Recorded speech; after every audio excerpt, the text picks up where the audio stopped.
Gaben, Valve, Steam, the holy trinity to those of the video gaming world. Those who are the pioneers of the modern PC gaming market. Those whose sins are forgivable regardless of severity. Those whom should not be forgiven for much longer. That's right, my dear children. Take a seat, pour yourself a cup of cocoa, and listen, for on this fateful night, Papa Blue has a story for you. The legend of Steam. The rise and the fall. The tale of betrayal. So for most of my life, I was a console gamer, not out of choice, but out of budget and convenience. My friends and I would tell tales around our nightly bonfires of a foretold land, a land where games were but pennies each, mods were plentiful, and the selection was endless. Once years had passed and my friends were long since deceased, I could finally afford a PC and become part of the PC gaming clan I had heard so much of. Those first few years were magical. I would spend plentifully during every summer, my wallet gladly swinging open during every flash sale. Theatrics aside, once the initial wonder of being on PC had worn off, I was able to look at Steam and Valve with a more critical eye, and that's what I'd like to do today. I'm not here to bash Steam, Gaben, or Valve, quite the opposite. Steam is still clearly the best option for PC gaming, and it's not like anyone's switching to Origin anytime soon. Off of that, I'd like to talk about what Steam has done incorrectly and how they can try to be better. That's right, today we're going to be talking about the Steam problem.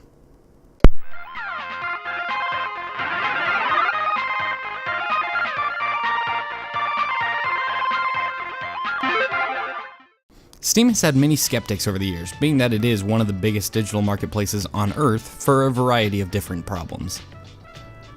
Today, I'd like to condense these worries into something that I can personally see as the most detrimental ongoing problem, for the sake of showing my own opinion. And the biggest and most prominent issue that I'd like to go into is addressing the curation of Steam's storefront. More specifically, how they're god-awful at curating their storefront. For the longest time, as long as I've been on Steam at least, Steam has tried to leave the curation of its marketplace to the users. You may remember this feature as Steam Greenlight, or now Steam Direct. A solid idea in theory, but unfortunately was easily exploitable. See, I wouldn't say the most notable consequence out of this is too many games, it's too many absolutely garbage games. And I'm not saying garbage games like, oh, this game's not very good. I mean like they're actually shoveling garbage onto the storefront. As game development got easier and more accessible, a tidal wave of asset flips.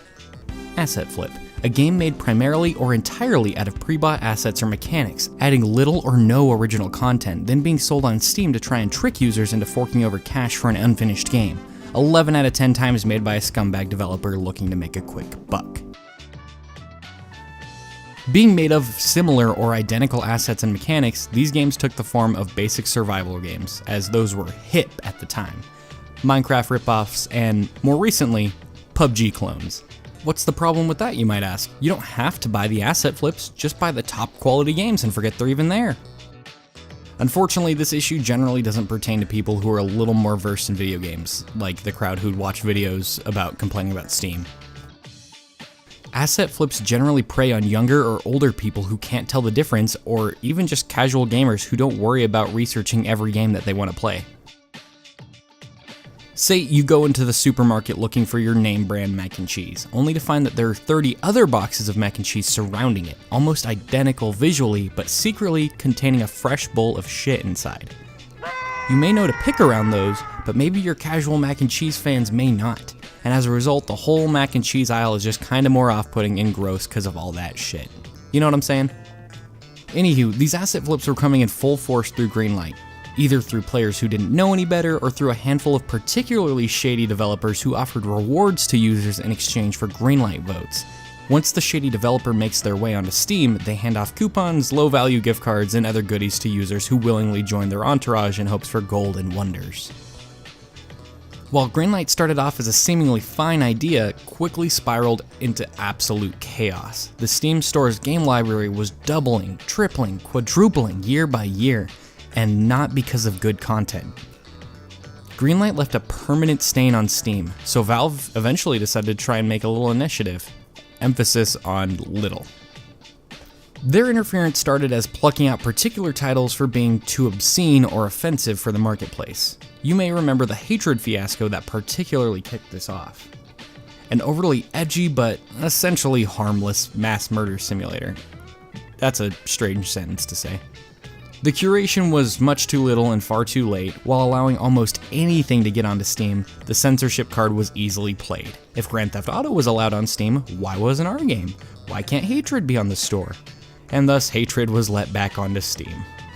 And in the end, the publicity just got Hatred even more sales, an unremarkable, unfun game that would have been left under the radar, being hoisted up by Steam's attempt to clean up their mess. So obviously they didn't try that strat again for a while. Another one of the more noteworthy incidents was the Stomping Grounds, and this brings us into the realm of early access. This is one of the very few early access titles to actually receive punishment for screwing over players, halting all content and making off with the cash earned on false promises. While the devs ran with the money, the Stomping Grounds was eventually removed from the storefront and unable to be purchased any longer, though if you already bought it, you're kind of out of luck. And while the sentiment was nice, the money was already lost, and the Stomping Grounds wasn't even close to being the only early access title to never deliver their promises. Think Kickstarter, except the games you invest in have like a 10% chance of ever being finished, and the developers can pretty much make off with their cash if they decide that they don't want to work on the game any longer. Because of this supposed immunity, a horrible hybrid of asset flip-esque early access games have made their way onto the Steam marketplace in absurdly high amounts. Steam allows them to charge full price and hardly ever forces them to stay true to their word. Not only are they asset flips, they're unfinished asset flips. Is this starting to sound bad yet? Because somehow we're not done yet. One of the more recent incidents spawned from another piece of blind intervention from Steam. It's no secret that Steam is home to some interesting anime games. However, there is clearly a solid market for it, and for the most part, these titles are fairly innocent visual novels appealing to a very specific group of people. And for some reason that I don't totally understand, Valve got an itchy trigger finger for these titles and began removing or threatening the devs with removal despite going through the necessary review process to allow their content on Steam already. The devs were told either update the content to become family friendly or face the music. The strangest part being some of these games didn't contain any pornographic material, the most noteworthy incident being with HuniePop developer HuniePot, whose base game, despite being very lewd, did not feature any actual nudity or really explicit scenes. This wasn't the only case, as a slew of other games with a focus on anime art styles were receiving similar warnings, even if they had no actual lewd content to remove. This came as a shock to users and developers alike, because while games like GTA 5 and The Witcher 3 could proudly fly their banner of sexual scenes, nudity, and whatever the hell Trevor does in that game, anime games were being attacked for scenes that were less explicit than those. After some severe backlash, the action was quickly reversed and Steam retracted their statement, allowing developers like HuniePot to roam free once more. So that should be it, right? Hashtag we did it, Reddit. Gamers win again. Not really.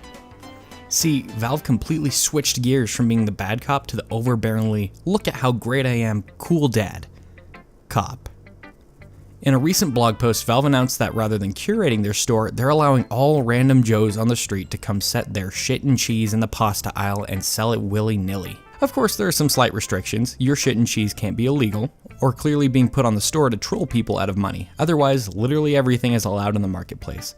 However, Valve emphasizes that this does not mean that they support the games going on the store. They're just, giving them a marketplace to sell their shit and cheese, plastering their banners everywhere if it sells well, and slicing their own cut out of the profits.